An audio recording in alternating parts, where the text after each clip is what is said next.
Hello all, welcome to doctor Das's talk. আমি জয়িতা, আর আমার সঙ্গে আছেন ডক্টর সহদেব দাসা। নমস্কার ডক্টর দাসা। হরে কৃষ্ণ। আমার একটা কোয়েশ্চেন রয়েছে আপনার জন্য। আপনি একজন বাই ডিগ্রি, আপনি সিএ, আপনি ডক্টরেট। আপনাকে মোটিভেট কি করলো আজকে এইখানে আসার জন্য? মানুষ এখন তো ডিজাইনার ওয়্যার্স, ব্র্যান্ডেড ক্লোথস, এদিক ওদিক, মানে যত ফ্যান্সি আইটেমসে মানুষের একটা ভালো লাগা আছে। ক্যারিয়ার কিরকম বাড়াবো সব। হ্যাঁ, এইসব নিয়ে career, money and all this. আপনাকে কি মোটিভেট করলো আজকে এইখানে আসার জন্য? নিজের স্পিরিটের ওপরে ভাবার জন্য, নিজের আত্মার শান্তি খোঁজার জন্য? একটু যদি আমাদেরকে একটু বলেন। হরে কৃষ্ণ। থ্যাংক ইউ জয়িতাজি। এটা অনেকরা জিজ্ঞেস করে যে আপনারা একটু এডুকেটেড ক্লাস, তো কেননা কি রকম এই লাইনে আপনারা আসেন। অ্যাকচুয়ালি আমাদের ইনস্টিটিউশনসে অনেকরা engineers, doctor, CS, IM graduates অনেকরা রয়েছে। আর এই জিনিসটা অনেক সময় হয় যে, যেমন একটা টুইন ব্রাদার্স আছে, ওরা same looking wise, same parentage, same time birth, but ওদের টেন্ডেন্সিটা আলাদা হবে। সো প্রতি জীবের একটা এই লাস্ট লাইফে কিছু ইমপ্রেশন রয়েছে, হুম। ওই ইমপ্রেশন ভাবে ওর লাইফটা লিড এগিয়ে করে। চলে যায়। হুম। আমার বাড়িতে আমাদের সব যত ফ্যামিলি মেম্বার্স আছে, আমাদের সব আঙ্কেল, সবাই একটা লাইব্রেরি থাকে। তো আমাদের লাইব্রেরিতে সব কিছু, অনেক যত আধ্যাত্মিক গুরুরা রয়েছে ভারতবর্ষে, সবার বইগুলো ছিল। তো আমার মনে আছে 14, 15, 16 বছরের অবধি অনেকগুলো দর্শনটা হুম। পড়ে নিলাম, কিন্তু বেসিকটা যে কোয়েশ্চেন ছিল আমার, ওটা আনসার হয়নি। সো তারপর আমি ভেবেছি যে লোকেরা কি করে এক্সামস পাস করে তারপর একটা জব নালে বিজনেস, যেমন সিএ প্র্যাকটিস করে, আমরা আইসিডব্লিউ ছিল। সো তারপর গভর্নমেন্ট অফ ইন্ডিয়া ওরা গ্যাজেট র্যাঙ্কার্সকে গেজেটেড অফিসে, ওটা ওই সময় একটু ভ্যালিউ আরও বেশি ছিল এইসব জিনিস। তো এইসব হয়েছে। তো আমি কি করেছি, এক্সামের আফটার নেক্সট ডে আমাকে বলেছিল আমার আঙ্কালে, উনি মিল,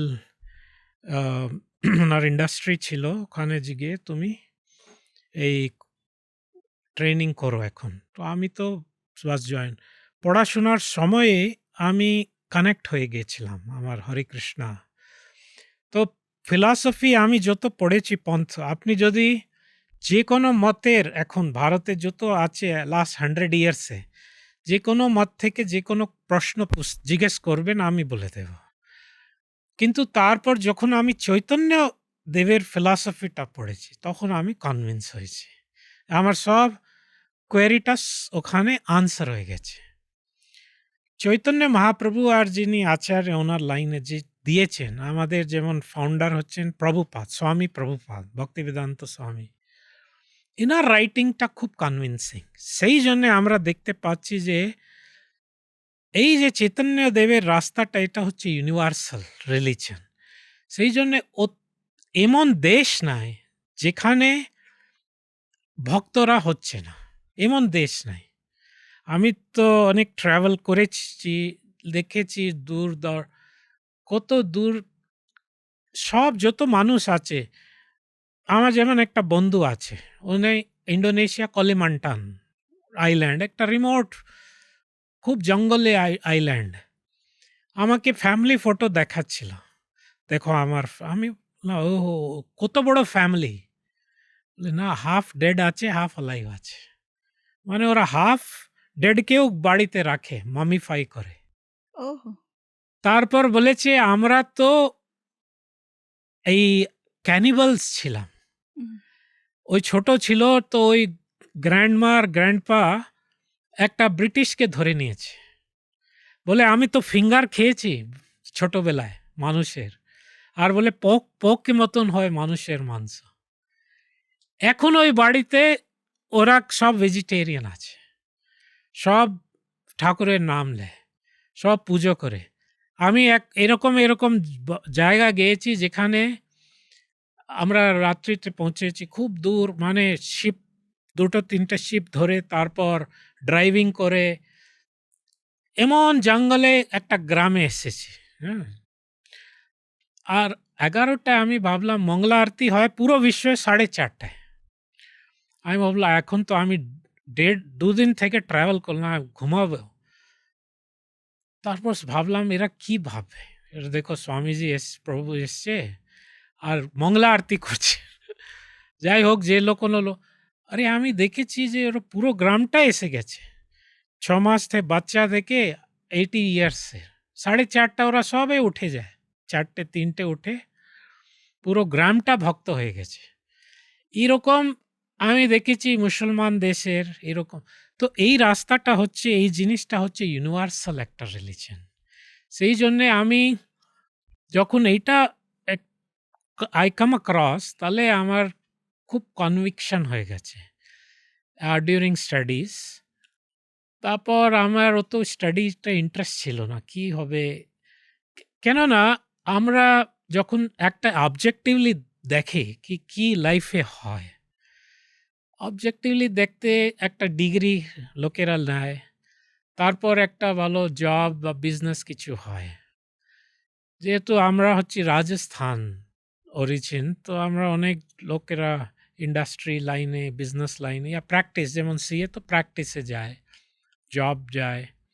তাহলে কি হবে, কিছু টাকা আসবে, তারপর ন্যাচারালি তারপর বিএটি এসব হয়, সংসার হয়। তারপর কি আর একটা কার হয়ে যায়, একটা অ্যাপার্টমেন্ট হয়ে যায়, একটা দুটো আর হয়তো বিয়ে ভালো থাকবে, নাহলে ডাইভোর্স হবে, যাই হোক অবস্থা হয়ে যাবে। আর এই থেকে আরো কি আছে? তাহলে মানে একটা যা হচ্ছে সংসার আছে, ঠিক আছে, কিন্তু যদি একটা কুল দিমাগ দেখুন, অনেক লোক পুছে যদি আপনারা বলেন সবাই স্বামীজি হয়ে যাবে, দুনিয়া কে চালাবে? হুম, তো সবাই তো ডক্টর হয়ে গেলে কে চালাবে? এরকম হয় না। কিছু ডাক্তার লাগবে, হুম। কিছু ইঞ্জিনিয়ার লাগবে, কিছু অটো রিক্সা লাগবে, ড্রাইভার্স, যেমন কলকাতায় হাত রিক্সাও লাগবে। মানে সব স্ট্র্যাটাতেই আমাদের কাউকে না কাউকে চাই। হ্যাঁ, এরকম ভগবানের কথাবার্তায় স্ক্রিপচারাল স্টাডি রিসার্চের জন্য কিছু ক্লাসটা লাগবে। হুম, তো যখন আমরা স্টাডি করলাম এইসব, তাহলে দেখলাম লাইফে অ্যাকচুয়ালি অনেক ডাইমেনশনটা আছে। হুম, লাইফ খুব একটা বিশাল, লাইফে অনেক করার আছে। আর আমাদের মোটিভেশন ছিল যে কেন আমার ফ্যামিলিটা ছোট থাকবে, ২-৪ জনের ফ্যামিলি। বসুধৈব কুটুম্বকম, একটা পুরো জগৎ আমাদের জন্য। তো এইটা একটা মোটিভেশন, অনেক এক্সাইটিং, নতুন লোকের সঙ্গে ইন্টারাকশন আর স্টাডিজ, রিসার্চ, অনেক টাইমটা যা হয়, এইটা দ্যাট অ্যালাউজ আস ডিস্ট্রাকশনসটা কম হয় হুম। যখন আমরা এই ফ্রি থাকি একটু। আর আমরা সোসাইটির জন্য বেশি টাইম দিতে পারবো। আর we can work selflessly. So সেই জন্যে আমরা এই রাস্তাটা যেমন নিজে কল্যাণ হবে, মানে একটু ফোকাস করা যাবে। আর এই যে এইটা হচ্ছে, এই রাস্তাটা হচ্ছে বৈষ্ণব পন্থ। সো বৈষ্ণব পন্থে এটাও চয়েস। হুম, সিঙ্গেল থাকা, ম্যারেজ করা, এটা চয়েস আছে। হুম। তো এই যেমন এইরা আমরা saffron yeah yellow, we are single, যারা গৃহস্থ আছে, ওরা নরমাল হোয়াইট যেমন মোর কালারটা, colourful. More any colour that হ্যাঁ, is yeah. Okay for them. So এই হচ্ছে যে it is I think question of realisation, যে লাইফ কি,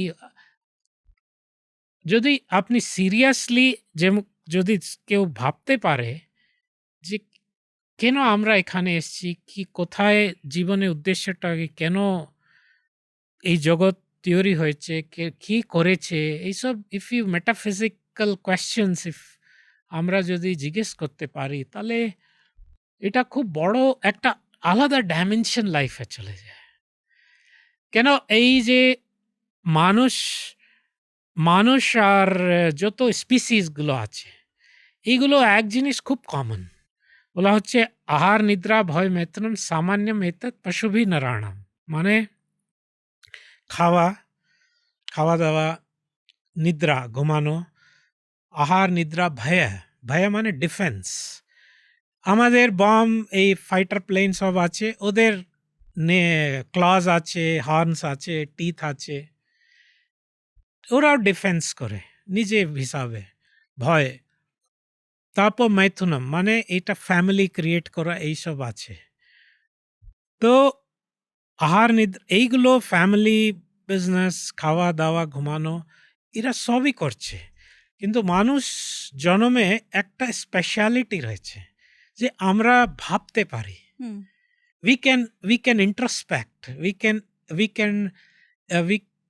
we can what it philosophize that আমি কে, কোথায় থেকে এসেছি, কোথায় যাব, এটা ভগবদ গীতা এগুলো জিনিস আমরা বুঝতে পারি।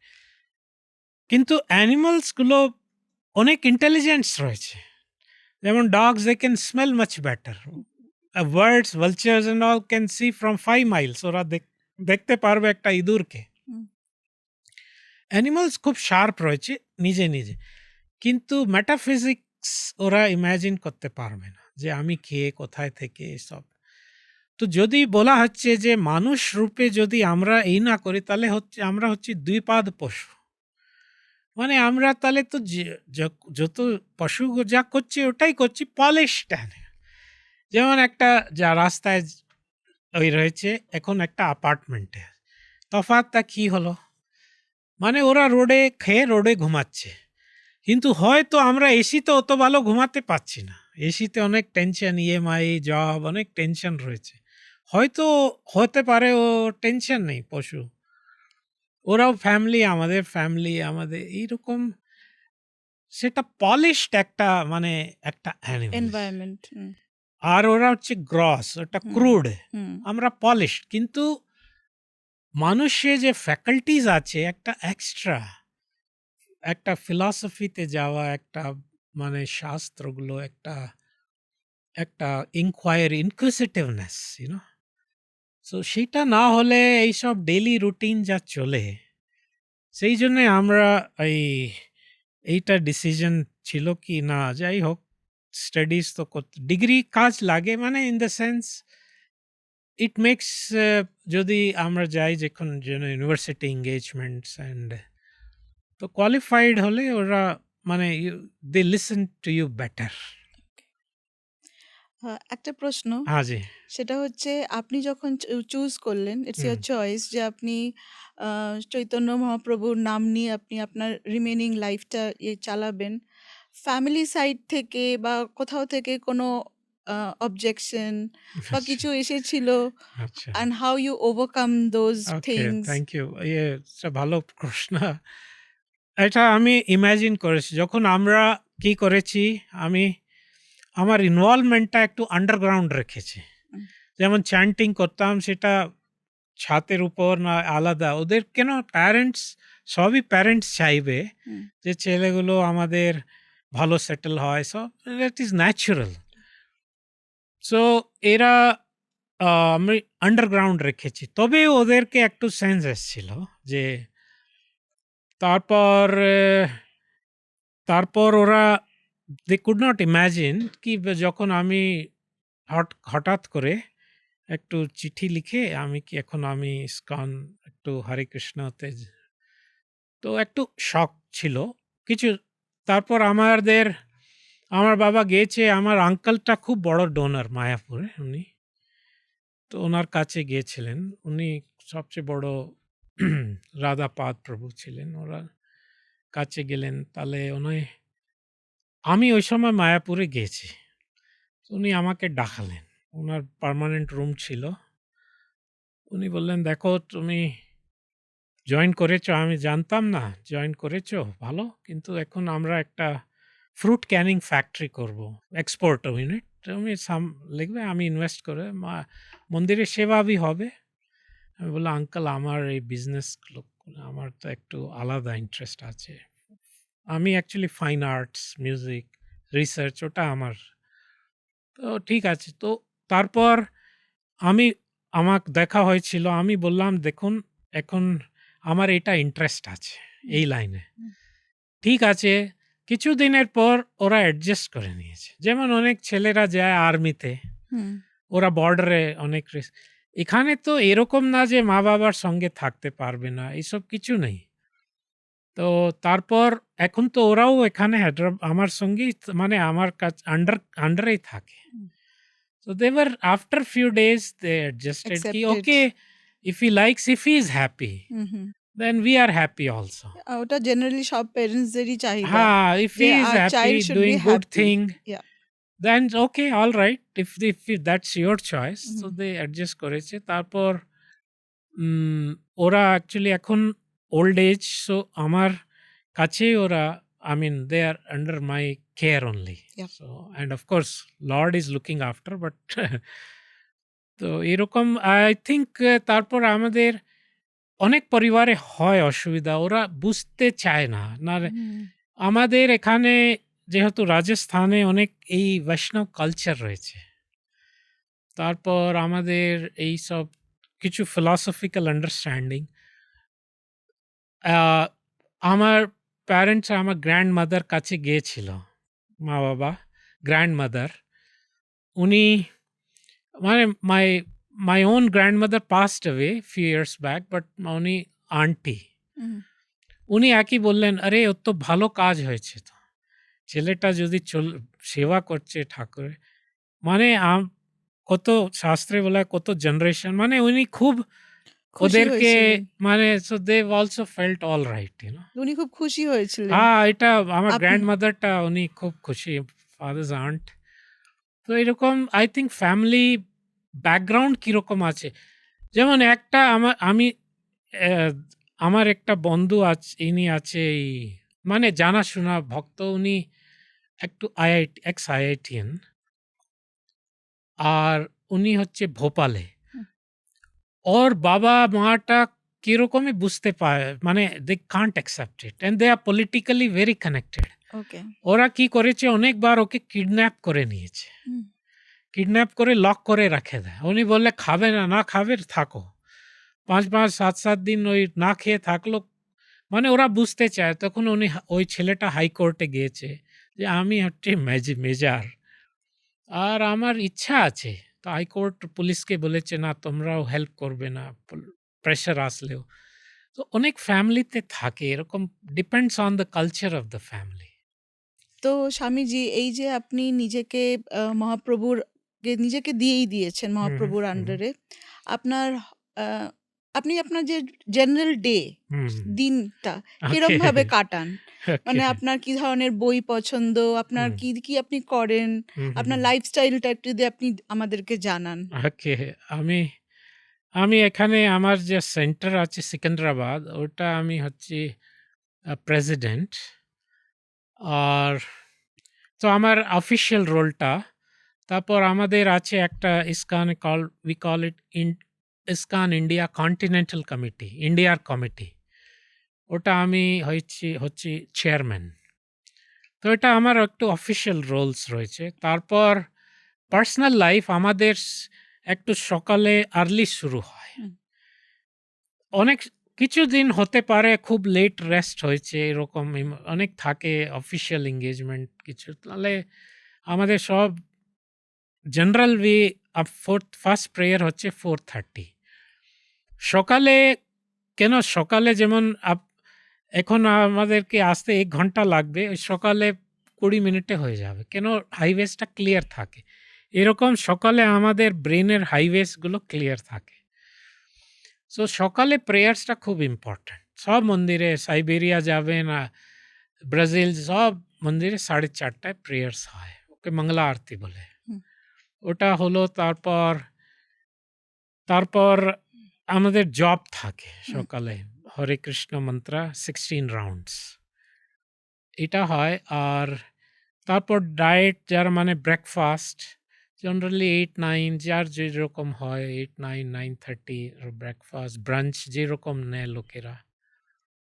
আর তারপর এইরকমটা থাকে ডিউটিস। তারপর কিন্তু পার্সোনাল যেমন সব নিজের ফিল্ড রয়েছে, সবার ইন্টারেস্ট। আমার অনেকগুলো ফিল্ড আছে যেমন রিসার্চ, আমি রাইটিং drdasa.com, drdasa.com এ ওইগুলো। আমি যেমন রিসার্চ থাকি। তারপর আমার ইনভলভমেন্ট রয়েছে থিঙ্ক ট্যাঙ্কস যে আছে কান্ট্রি, অনেক থিঙ্ক ট্যাঙ্কসে ইনভলভমেন্ট। তারপর আমাদের আম আমি হচ্ছি multi instrumentalist. I hmm. play 40 instruments Oh, actually, wow. all over. So That I play, I sing, I compose. We have studios, Oh, that's several wonderful. studios. তো এখন আমরা কম্পোজিশন করছি music for 40 countries. Hare Krishna in 40 countries styles. মানে different ল্যাঙ্গুয়েজে No, নাকি? language একই থাকবে যেমন Hare Krishna mantra. But for Chinese audience, for K-pop, Korean audience oh! এরকম আমরা সাউথ আমেরিকান ইসলামিক ইন্সট্রুমেন্ট যেমন এরকম অনেক বাজাই আমরা কম্পোজ করি ওদের স্টাইলে। হুম, হুম।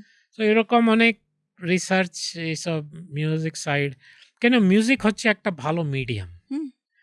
সো মিডিয়াম আর সো অনেকগুলো আমরা এই যেমন ন্যাশনাল পলিসি ম্যাটার্স যেমন আছে, পলিসি অ্যাপারেটাস ওখানে আমাদের কিছু রোল রয়েছে। ন্যাশনাল ইস্যুসতে আমরা ইসকন না আরও নানা ধরনের অর্গানাইজেশনে হুম। আমাদের ইনভলভমেন্ট আছে। তো এইরকম মানে দিনটা অত কাজ রয়েছে যে লোকেরা বলবে আপনি করেন কি? কি কত হরে কৃষ্ণ করে তারপর করবেনটা কি? যেমন আমার MacBook আছে এখানে 8 টিবি 128 জিবি এটা ফুল আছে। তারপর 8, 16 টিবিস অনেকগুলো হার্ড ড্রাইভ থাকে। মানে অত কাজ আছে, অত ডাটা আছে, অত মানে ভগবানের এই ফিল্ডটা খুব বড়। না, না, আমি সেটা সেবা বুঝি। কারণ ইউ আর ওয়ার্কিং, আপনি ম্যানকাইন্ড এর জন্য কাজ হ্যাঁ, করছেন। আসলে অ্যান্ড সব ইট ইজ হিউজ অ্যাসপেক্টে ওয়ার্ক। Huge work. সো হ্যাঁ। এইজন্যে মানে সো ভগবানের সেবা এইটা মানে না যে শুধু আমরা জব করে নেব, হরে কৃষ্ণ একটু প্রসাদ, একটু ঘুমাবো না। মানে বাইরে থেকে যত ওদের তো ডিউটি থাকে, right? You hmm. Have duty, right? Morning 10 o'clock, let's say 8 o'clock ওটা। আমাদের কোনো ডিউটি নাই। মর্নিং 2 o'clock ওয়েক আপ হলে ও কাজটা শুরু। এটা অত সিরিয়াস প্রজেক্টস আছে এখানে। তো আমাকে বলুন আপনার কি ধরনের বই পড়তে ভালো লাগে? হুম। আমি হ্যাঁ, আমার ফিল্ডটা যা রয়েছে, হুম। আমি একটা শাস্ত্র তো আছে। আমার কাছে যেমন যত ব্যাস আর বাল্মীকি বাণী যত রয়েছে, সবগুলো স্ক্যান করে রাখেছি। হার্ড কপিও আছে। অনেক হাজার বইগুলো শাস্ত্র। সেটা একটা বড় ট্রেজার ট্রোভ আছে। তারপর যে কন্টেম্পোরারি সিভিলাইজেশনাল ইস্যুস যত আছে, সেটা পুরো ইস্যুতে আমার রিসার্চ রয়েছে অনেক বছরের। যেমন একটা এক্সাম্পল প্লাস্টিক। হুম। প্লাস্টিকের উপর আমার লেখার আছে অন্তত 50 খানা বই। প্লাস্টিক অত সিরিয়াস ইস্যু আমরা রিয়েলাইজ করতে পারি না কেন প্লাস্টিকে মাইক্রো প্লাস্টিক আছে। তো যা প্লাস্টিকের ওপর অন্তত আমার রিসার্চ এখন 10,000 পেজ হয়ে গেছে। যেমন আলাদা ইস্যু নিয়ে নিন, ডাম্বিং ডাউন অফ হিউম্যান ব্রেন। মানে ব্রেনটা কিরকম ফিজিক্যালি শ্রিঙ্ক হচ্ছে। তারপর পিপলটা অ্যাকচুয়ালি আমি বলছি না, সায়েন্টিফিক স্টাডি আছে। আবার 10,000 পেজে নোটস আছে ওটায়। যে কেমন পিপলটা স্টুপিড হচ্ছে। আর মানে ওদের মেধা, বুদ্ধিটা কমিয়ে যাচ্ছে। মানে ইভলভ হচ্ছে না। বুদ্ধিটা কমিয়ে যাচ্ছে। হ্যাঁ, ওটাই কমে যা যাচ্ছে। আগে বুদ্ধি ছিল তার থেকে কম। 20 বছর 30 বছর এখন কমিয়ে যাচ্ছে। হুম। মানে এটা আমি বলবো না, এটা সায়েন্টিফিক ফ্যাক্ট। তারপর যা সোসাইটিতে যা চলছে যেমন teenage health, mental health for teenagers, hmm, hmm, সোসাইটিতে এনভায়রনমেন্টাল ইস্যুস, হুম। এগুলো সব কিছু আমার মানে অনেক সাবজেক্ট এরকম অনেক বইগুলো আমি লিখেছি। 50-60 গুলো বই আছে আমার drdasa.com এ। তো এইরকম যে পারপাস রয়েছে যে সিভিলাইজেশনাল যা ইস্যুগুলো রয়েছে তার উপর আমরা কি সলিউশন করতে পারি। কেন আচার্যরা আছে, শাস্ত্র আছে, ওরা আমাদেরকে সলিউশন দিয়েছে। হুম। তো সেই আমার ফিল্ডটা হচ্ছে যে how to problem everybody knows, but where is the solution part. তো আমরা অনেক থিঙ্ক ট্যাঙ্ক সঙ্গের কাজটা করি, আর তারপর আমাদের পলিসি ম্যাটার্সে কীরকম নিয়ে আসে। যেমন এখন এই প্রবলেম হচ্ছে যে এই এখন খুব fuel crisis, cooking gas crisis. আমি 20 years ব্যাক ক্যাপিটালিজম, কমিউনিজম, খাওয়িজম and new economics for 21st century একটা বই আছে। 20 years ব্যাক আমি টাইমলাইন দিয়ে প্রেডিকশন করেছি লো এনার্জি ফিউচারে, how to have backyard energy you can grow. আমি দেখলাম 2 দিন আগে প্রাইম মিনিস্টার একটা স্কিম লঞ্চ করেছে গোবর্ধন, হুম। যে অর্গ্যানিক ম্যাটার, ক্যাটল ডাং, এইসব এগ্রিকালচার ওয়েস্ট দিয়ে কীরকম আমরা করব। সো এইরকম আমি ওই অনেক ডিটেলে দিয়েছি, আর এই ছাড়া রাস্তা হবে না। তো এই জন্যে এইরকম নানা ধরনের সিভিলাইজেশনাল ইস্যুতে আমি কাজ করি। হুম। সবার শেষে জানতে চাইবো যে আপনি যখন সারাদিন ধরে এই ধরনের কাজ করেন, আপনার যে রাতের ঘুম, হুম। পিসফুল শান্তির যে ঘুম যেটাকে বলে, সেটা আপনি পান এই জিনিসটা দেখুন, আফটার ডুইং ঘুম দ্য তো প্রবলেমটা একই হচ্ছে যে অত কাজ আছে, ঘুমানোর ইচ্ছা করে না। হয়তো কিছু কম্পোজ করব, কিছু রিসার্চ করব, সেই জন্যে কি আছে এইগুলোতে টাইমিং করা আছে। হুম। টাইমিংয়ে ওটা অটো শাট হয়ে যায়, নালে ঘুমানোর মানে ইচ্ছা করে না যে ঘুমাবো। So it is not good, I know, but it is so interesting হ্যাঁ, যে সো আপনি ইন্টারেস্টিং, মানে ঘুমানোর টাইম হচ্ছে না, ইচ্ছেই যে হয় না যে ঘুমোই, হ্যাঁ মনে হয় আরো ঘুমাবো, কন্টিনিউ করে যায়। কন্টিনিউ করতে হবে। হুম। তো এটা একটা সেলফ কন্ট্রোল করতে হবে যে ঘুমাবো। কিন্তু এই আর মানে টেনশন, পার্সোনাল কোনো টেনশন নেই ভগবানের কৃপায়। আর কিন্তু এই যে জগতে যা হচ্ছে এইগুলো একটু টেনশন থাকে, যে কোথায় কি মানে সিচুয়েশনটা জগতের খুব ক্রিটিক্যাল, আর লোকেরা জীবনে শান্তি খুব অসুবিধায় আছে। In general hmm. People are very disturbed. Hmm. তো এইগুলো একটু ভাবতে বসলে একটু but otherwise there is no issue, we can sleep anywhere, any time. তাহলে ওভারঅল ইটস এ ভেরি, আপনি যে বললেন না আপনার পেরেন্টসরা এটাকে অ্যাকসেপ্ট করেছে positively and they are getting the result, আপনি শান্তিতে আছেন, হ্যাঁ, খুশি হ্যাঁ, আছেন, বিলকুল, এটাই এটাই তো চায় মানুষ, আর এটা এক্স্যাক্টলি, আপনি অলরেডি পেয়ে গেছেন। Yes, yes.